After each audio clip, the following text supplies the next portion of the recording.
All right, so my name is Abraham. I was born in Sudan. I'm an Eritrean refugee, and I've been in the United States since 1981. This way. Okay, the clicker on the other hand.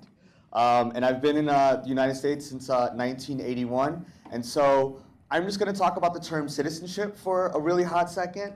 Here we go. So in 1790, the U.S. got together, right, the Congress, and basically came up with the definition of what it means to be a citizen, right? And as you can see, there's a part right there that basically says any alien being a free white person who have resided here within the limits of the jurisdiction of the U.S., right, yada, yada, yada. But the most important part is that citizenship has always been revolved in this country, rooted in free white persons and rooted in white supremacy, okay? So there were two major populations that were in the United States around this time that were affected by this. The first major population is the indigenous community, right, the Native Americans, who were actually the first victims of deportations in this country.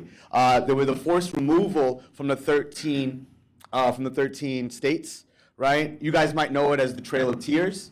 Right? But essentially what that was is that the forced removal of non-citizens from the United States of America, which consisted of the East Coast at that time. The second major population that was also a non-citizen at this point were also one of my favorite populations, black people in this country. Yeah, I love them. I love us. It's important. So black people in the United States, right? And so there was a time, if you can think about where black men and women would be around, sort of in the towns or in the city. Let's say you're in downtown Atlanta, right? And a slave catcher, right, would come up and say, "Where are your freedom papers?" And essentially citizenship or freedom, right, was essentially tied to papers. And we make that link today where sort of having a U.S. passport or U.S. citizenship is actually tied to some type of freedom. But for this talk in particular, I really want to talk a little bit about the convict leasing program, which is essentially the birth of prisons in the United States of America. Because if you think about during slavery, right, I'm sure you guys would be hard-pressed to think of two prisons during slavery. Right, exactly. Because they weren't really, they were called the plantations, right? And so after the freedom, right, so-called emancipation of black people, right? What you have are sort of the black codes in which it basically criminalized poverty. These were quote unquote quality of life, right? You would get locked up if you did not have a job, right? As a vagabond, loitering. And there's still some of this legacy, I would argue, in New York City with broken windows, with folks, getting really arrested for not having $2.50, right? So essentially, broken windows, I would argue, is just a spawn of the black codes. But convict leasing is really important because you start to see, right, the way that prisons are started to use in this country. But this is about immigration and immigration detention, right? And so for a very, very long time in the US, most immigrants were white people coming from Europe. And it was essentially open borders, right? Yes, there was discrimination against the Irish and the Italians, right? And I do not want to minimize what they had gone through, but in general, right, if you were a white person from Europe, the face of an immigrant in the United States was that. Up until a very, very major thing that happened in the 60s, right? There was a movement that was out there that challenged white supremacy.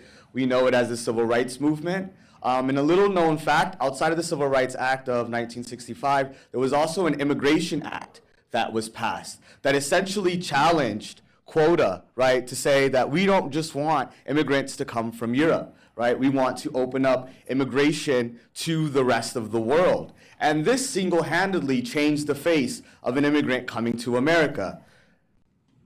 This is what we look like now, essentially.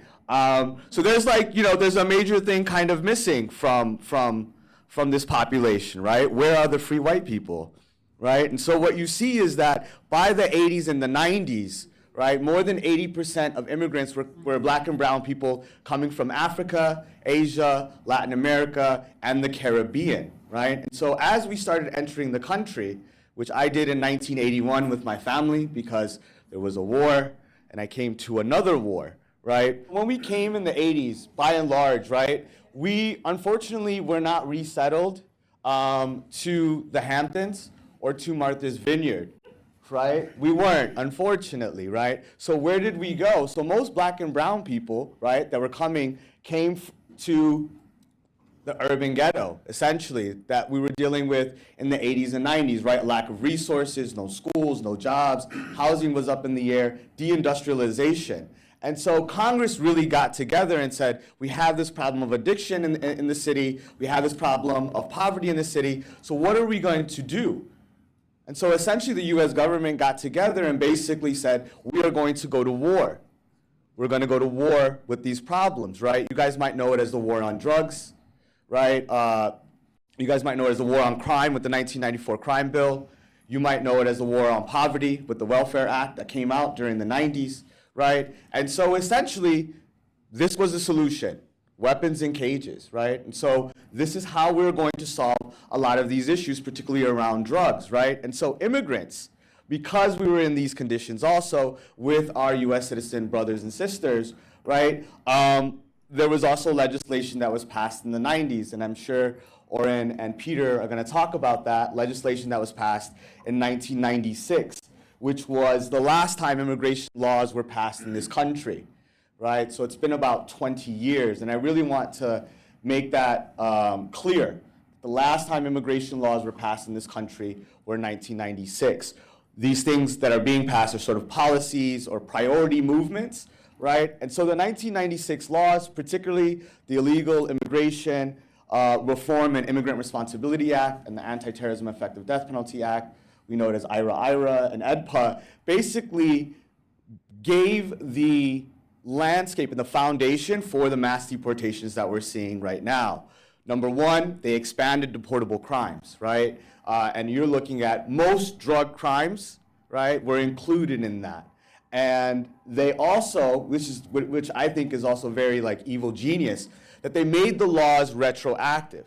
So they expanded the crimes that could get you deported, but then also made it retroactive. So while you're living in the 80s and 90s during the war on drugs, and it's still happening today, right? And you happen to have contact with the criminal system, get convicted of a crime that wasn't deportable then, but is deportable after 1996. And it's really hard for green card holders like myself, which is where I got, I'll just say I had contact with the criminal system. I'm not gonna get too much into it, but during that era, right? And so as a green card holder, it can be very difficult to become a citizen. And so what we have is a large population, particularly in New York City and around the country, that are essentially trapped because of that retroactive nature, okay? And so the third thing that I'll also note that the laws did pass and that actually make up a lot of what we're seeing through detention is mandatory detention and mandatory deportation,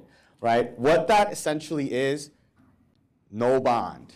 Mandatory detention essentially means that you do not get a bond, even if the conviction warranted a bond in the criminal system. Mandatory deportation essentially means no relief, right? So what that means is that it's really hard to fight your deportation case.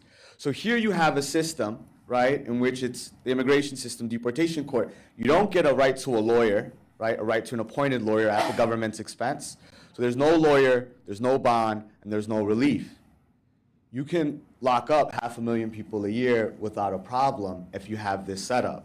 And so I know we're going to talk today sort of about this question, is immigration detention the face of new mass incarceration, right? So the question that was posed to me, and then I had thought about it, and I said, well, the US has had a very long history of trying to solve problems in the black and brown community through weapons in cages, through law enforcement and locking us up. And as someone recently said, and everyone's saying it, is that we really need to start to understand what the root of these problems are so that we can start to think outside of the box by saying we cannot just cage up black and brown people, whether they're citizens involved in poverty, right, or what, like the debtors' prisons that are starting to come out, or locking up our children. And so what I want to sort of essentially leave us on is how are we thinking about detention, right, and immigration detention in particular,